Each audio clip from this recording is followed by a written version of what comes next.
Taiwan کو ایک آزاد ملک ماننے سے انکار بھی کیا کہ آپ روکیں، یہ اعلان نہ کریں۔ تو اس سب کو دیکھتے ہوئے، کیونکہ کل رات فائنینشیل ٹائم کی خبر تھی کہ جو ایران ہے وہ بنیادی طور پر اس ڈیل میں امریکہ کو تھکا رہا ہے۔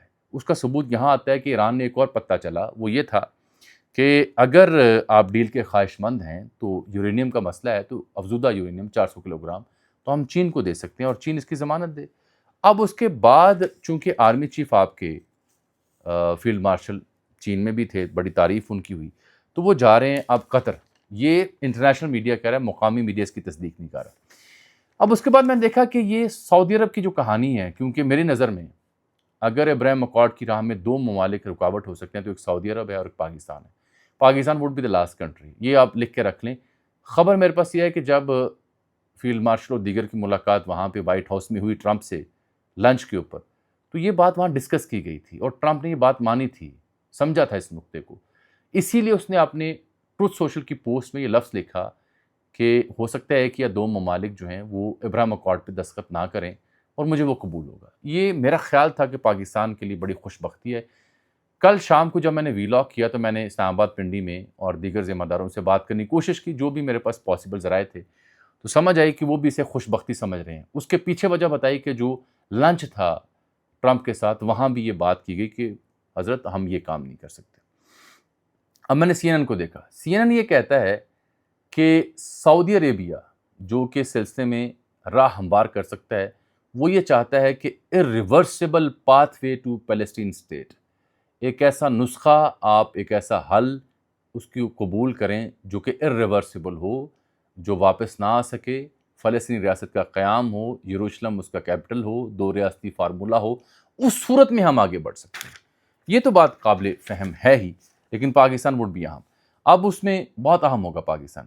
اب اس میں آگے جو میں نے دیکھا، پاکستانی دفتر خارجہ کا رد عمل اور دیگر حکام کا رد عمل بڑا نپا تلا تھا۔ پاکستان نے اس عرصے میں بڑی نپی تلی زبان و بیان کا استعمال کیا اور بے جا رد عمل دینے سے گریز کیا، کیونکہ ٹرمپ نے یہ ٹویٹ کر کے در حقیقت ان ممالک کے اوپر دباؤ ڈالنے کی کوشش کی۔ در حقیقت اس نے اپنی جو انٹرنل پالیٹکس تھی اس کو پلیز کرنے کی کوشش کی، چاہے وہ ٹیڈ کروز ہوں اور یہ لنڈسے گراہم ہوں یا مائک پومپیو ہوں۔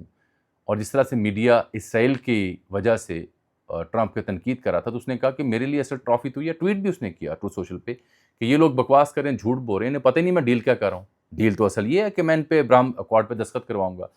جب میں نے دیکھا تو لنڈسے گراہم نے ایک اور پوسٹ کی ہوئی تھی، وہ کہتا ہے کہ Trump's most recent proposal requiring expansion of Ibrahim accord, Trump کا جو تازہ ترین نسخہ ہے، پرپوزل ہے، تجویز ہے، جس میں ابراہیم اکارڈ کو وہ مزید ایکسپینڈ کرنا چاہ رہا ہے، وہ as a part of negotiated settlement, کہ یہ باتیں تو ڈسکس ہو چکے ہیں ان ممالک کے ساتھ، ٹو ایران، اور از سمپلی بریلینٹ۔ یہ جو نسخہ ٹرمپ نے پیش کیا ہے یہ بہت اعلیٰ اور بہت کارگر اور مفید ہے۔ اس نے لنڈسے گراہم نے خود اس بات کا اعتراف کیا کہ سعودی عرب اور پاکستان اسرائیل کے ساتھ پیس ڈیل کر سکتے ہیں، عرب ممالک اس میں پھر شریک ہوں گے۔ یعنی اس کو بھی پتہ ہے کہ دو ہی ممالک ہیں جو بنیادی وجہ ہیں اس راہ میں، باقی ممالک تو آپ کو پتہ ہے یو اے 2020 میں کر چکا ہے، بحرین کے بارے میں بھی آپ کو پتہ ہے، موروکو کے بارے میں پتہ ہے، سوڈان کے بارے میں بھی آپ کو حقیقت حال معلوم ہے۔ تو وہ کہتا ہے کہ سعودی عرب پاکستان جو ہے، اس کا کہنے کا مقصد ہے یہ دو بڑے ممالک اس کی راہ میں رکاوٹ ہے، اور یہی ہم عرض کر رہے ہیں۔ سعودی عرب چونکہ قبلہ اول ہے مسلمانوں کے لیے، تو اس کے لیے بڑا مشکل ہوگا جب تک دو ریاستی فارمولہ نہیں آتا، اور پاکستان ایک واحد اٹامک پاور ہے اور وہ ایسے نہیں کر سکتی۔ اور مجھے یہ مصدقہ معلومات ملی ہیں کہ لنچ میں یہ بات کی گئی تھی کہ ہم نہیں کر سکتے، اسی لیے ٹرمپ نے کہا تھا کہ ہو سکتا ہے کہ یہ دو ممالک اس پہ اتفاق رائے نہ کریں، لیکن لنڈسے گراہم کہتا ہے یہ دو ممالک اگر راہ کی رکاوٹ ختم کر دیں تو پھر تمام مسلم ممالک، تمام عرب ممالک اس پر دستخط کرنے کو تیار ہیں۔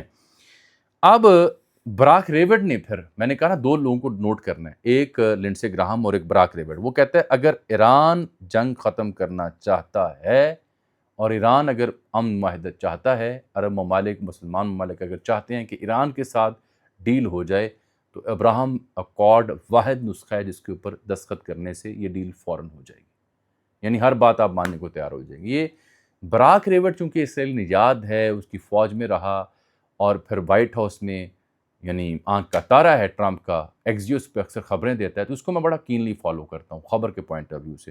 اس نے یہ بات کر دی. پھر یہ کہتا ہے مائیکل کوگل مین، جو ساؤتھ ایشیا اور پاکستان کے اوپر بات کرتا ہے، میرے پروگرام میں بھی سنو نیوز میں آیا 2-4 دفعہ، وہ کہتا ہے دا مور، اب آتی ہے سب سے خطرناک بات، وہ کہتا ہے the more you work with Trump the greater are the risk. آپ ٹرمپ کے ساتھ جتنا قربت میں جا کے سفارتی یا دیگر معاملات کو دیکھیں گے، تعلقات کو بہتر کریں گے، اتنا ہی خدشہ بڑھ جاتا ہے کہ ٹرمپ آپ کے لیے مسئلہ پیدا کرے گا. یہ وہ پاکستان کے بارے میں خدشے کا اظہار کر رہا تھا. اب میں نے دیکھا کہ خبریں کیا چھاپ رہی ہیں الجزیرہ پہ اور دیگر جگہوں پہ. وہ کہتے ہیں، الجزیرہ کہتا ہے Trump links Abraham Accord to any Iran deal. Iran deal کوئی بھی ہو، وہ ابراہم اکارڈ سے اس نے نتھی کر دی کہ پہلے آپ ابراہم اکارڈ پہ دستخط کریں پھر ایران ڈیل ہوگی. پھر میں نے دیکھا کہ رائٹرز نے خبر چھاپی کہ امن معاہدے کے بعد ہی جب کوئی ڈیل فائنل ہوگی تو ایران 30 دن کے لیے آبِ ہرمز کو کھولے گا. لیکن اس بیچ میں نے دیکھا قطر میں ایرانی وفد کیا ہوا ہے، اور ساتھ میں نے دیکھا کہ ایران میں رات گئے صدر مسعود پزشکان نے انٹرنیٹ کو عالمی سطح پر جو بند تھا، بہت مہنگا تھا، اس کو بحال کر دیا. قطر میں ایرانی وفد کا جانا، منجمد اثاثوں کی بحالی کے اوپر بات کرنا، انٹرنیٹ کی بحالی کی بات کرنا، یہ اس بات کے ثبوت ہیں کہ آنے والے 24 سے 48 گھنٹوں میں ایک ابتدائی مسودے کے اوپر آپ شاید غور و خوض دیکھیں گے. اب جتنی گفتگو میری دیکھنے والوں نے دیکھی، وہ کہیں گے یہ کیا بات کر رہا ہے، ابراہم اکارڈ کیا واقعی خطرہ ہے پاکستان کے لیے، عرب ممالک کے لیے؟ جی ہاں، یہ واقعی خطرہ ہے. پاکستان کیسے بچ سکتا ہے؟ پاکستان اور سعودی عرب اسی صورت میں بچ سکتے ہیں جو ٹرمپ نے کہا ہے کہ 2 ممالک اس سے شاید دستخط کرنے پہ انکار کریں. دوسری صورت یہ ہے اس سلسلے میں کہ 2 ریاستی حل کے لیے جو سعودی عرب کا فارمولہ ہے اس کی تائید کریں. اور تیسری صورت یہ ہے کہ آپ اس مدعے سے بالکل الگ تھلگ ہو جائیں. کیا یہ ممکن ہے؟ جواب ہے اب نہیں، اب تاخیر ہو چکی ہے. اب آپ کو اس جو را بہہ رہی ہے اس میں اپنا جو بنیادی نظریہ ہے اس کا پرچار کرنا ہے، اس کی بات کرنی ہے. بصورت دیگر یہ بہت مشکل ہو جائے گا. مجھے لگتا ہے کہ ٹرمپ اگر اس مرحلے میں پاکستان اور سعودی عرب کو اگنور بھی کر دے اور باقی ممالک اس کے اوپر دستخط بھی کر لیں، تو یہ عین ممکن ہے کہ مڈ ٹرم نومبر میں آ رہا ہے، اس کو جیتنے کے بعد وہ دوبارہ اس کو پرسو کرے. ابراہم اکارڈ نامی بلا ابھی ٹلی نہیں، وقتی طور پر ٹلی ہے، عارضی طور پر ٹلی ہے. عین ممکن ہے کہ یہ کچھ عرصے کے بعد جب ٹرمپ سیٹل ہو جائے، ایران کے ساتھ ڈیل ہو جائے، دوبارہ اس مدعے کا آغاز کرے. اب یہ پاکستان کی سفارتکاری، پاکستان کے کریکٹر کا سخت امتحان اصل میں اب شروع ہوا ہے. پہلے آپ نے کیا سنا؟ شاباش، بلے بلے، کمال کر دیا. اب امتحان شروع ہوا. ٹرمپ، ریپبلکنز، میڈیا جو امریکہ میں موجود ہے، یہ سب اسرائیل نواز ہے. اور اسرائیل کا کتنا اثر ہے اس کا ثبوت یہ ہے کہ کل رات جو اسرائیل کا ایک چینل ہے I-24، اس نے خبر چھاپی کہ جو ٹرمپ اور نیتن یاہو کے بیچ کال تھی، جس میں تاثر یہ دیا گیا کہ بڑی ہیٹڈ کال تھی، غم و غصے کا اظہار تھا، کیونکہ ٹرمپ ڈیل کرنا چاہ رہا ہے، نیتن یاہو چاہ رہا ہے حملے کیے جائیں. اس نے کہا یہ سارا کچھ، اس چینل نے کہا یہ سارا کچھ پری پلانڈ تھا، جان بوجھ کے تاثر دیا گیا کہ ٹرمپ اور نیتن یاہو کے بیچ پڑا ہے. ایسی کوئی بات درست نہیں ہے. اس لیے خطرہ آگے ہے، اب نہیں، آگے خطرہ ہے. اللہ حافظ.